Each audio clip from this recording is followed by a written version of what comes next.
नीतिवचन अध्याय 31। लमूएल राजा के प्रभावशाली वचन जो उसकी माता ने उसे सिखाए। हे मेरे पुत्र, हे मेरे निज पुत्र, हे मेरी मन्नतों के पुत्र, अपना बल स्त्रियों को न देना, न अपना जीवन उनके वश कर देना जो राजाओं का पौरुष का जाती हैं। हे लमूएल, राजाओं का दाखमधु पीना उनको शोभा नहीं देता, और मदिरा चाहना रईसों को नहीं फबता। ऐसा न हो कि वे पीकर व्यवस्था को भूल जाएं और किसी दुखी के हक को मारें। मदिरा उसको पिलाओ जो मरने पर है, और दाखमधु उदास मन वालों को ही देना, जिससे वे पीकर अपनी दरिद्रता को भूल जाएं और अपने कठिन श्रम फिर स्मरण न करें। गूंगे के लिए अपना मुँह खोल और सब अनाथों का न्याय उचित रीति से किया कर। अपना मुँह खोल और धर्म से न्याय कर, और दीन दरिद्रों का न्याय कर। भली पत्नी कौन पा सकता है, क्योंकि उसका मूल्य मूंगों से भी बहुत अधिक है। उसके पति के मन में उसके प्रति विश्वास है, और उसे लाभ की घटी नहीं होती। वह अपने जीवन के सारे दिनों में उससे बुरा नहीं, वरन भला ही व्यवहार करती है। वह ऊन और सन ढूंढ ढूंढ कर अपने हाथों से प्रसन्नता के साथ काम करती है। वह व्यापार के जहाज़ों की नाई अपनी भोजन वस्तुएं दूर से मंगवाती हैं। वह रात ही को उठ बैठती है और अपने घराने को भोजन खिलाती है और अपनी लौंडियों को अलग अलग काम देती है।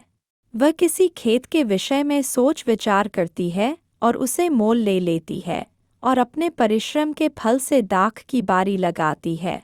वह अपनी कटी को बल के फेंटे से कसती है और अपनी बाहों को दृढ़ बनाती है। वह परख लेती है कि मेरा व्यापार लाभदायक है, रात को उसका दिया नहीं बुझता।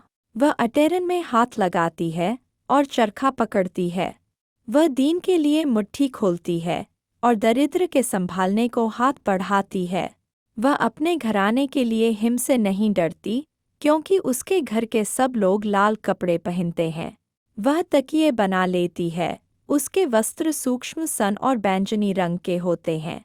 जब उसका पति सभा में देश के पुण्यों के संग बैठता है, तब उसका सम्मान होता है। वह सन के वस्त्र बनाकर बेचती है और व्यापारी को कमर बंद देती है। वह बल और प्रताप का पहरावा पहने रहती है और आने वाले काल के विषय पर हंसती है।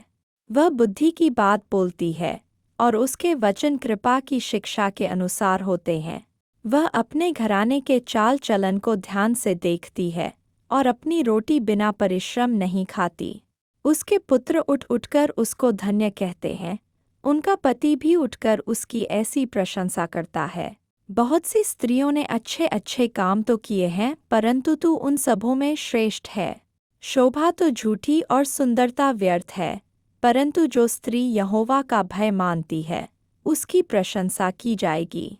उसके हाथों के परिश्रम का फल उसे दो, और उसके कार्यों से सभा में उसकी प्रशंसा होगी।